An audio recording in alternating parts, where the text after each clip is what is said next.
सुबह की नरम रोशनी एक विनम्र मिट्टी और पत्थर के घर पर पड़ती है, जिसकी छत लगातार लीक होने के निशानों से रंगी हुई है। मन बहादुर और देवकुमारी, जिनके चेहरे पर गरीबी की कठोर सच्चाइयों की गहरी छाप है, अपने दिन की तैयारी शुरू करते हैं।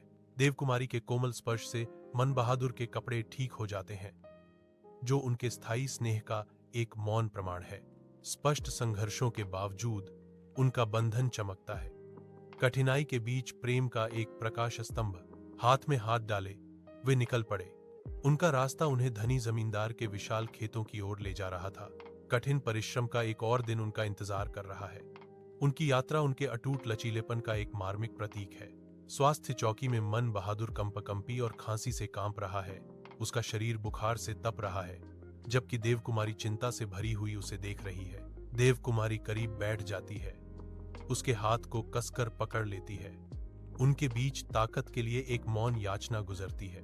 गांव की स्वास्थ्य कार्यकर्ता दिलासा भरे शब्द और मुफ्त दवाएं देती है, जो उनकी निराशा में आशा की किरण है। देवकुमारी एक आंसू पोंछती है, एक नाजुक मुस्कान उभरती है जब वह फुसफुसाती है, भले ही हम गरीब हैं, हम अकेले नहीं हैं। मन बहादुर, कमजोर लेकिन दृढ़, उसका हाथ पकड़ता है। उसके होठों पर एक हल्की मुस्कान तैर जाती है। उनके आपस में गुंथे हाथ और साझा नजरें, अटूट प्रेम और शांत लचीलेपन की बहुत कुछ कहती हैं। सूरज क्षितिज के नीचे डूब जाता है, आकाश को लाल और नारंगी के ज्वलंत रंगों से रंगता है। विनम्र घर पर एक गर्म चमक डालता है।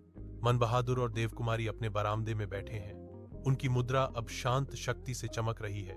उनके चेहरे गहरी शांति से जगमगा रहे हैं। देवकुमारी धीरे से अपना सिर मन बहादुर के कंधे पर रख देती है, एक कोमल भाव जो उनके स्थायी प्रेम की कहानी कहता है। उनकी साझा खामोशी में एक गहरा अनकहा संवाद गूंजता है, जो आसपास की गरीबी के बावजूद उनके जीवन को समृद्ध करता है।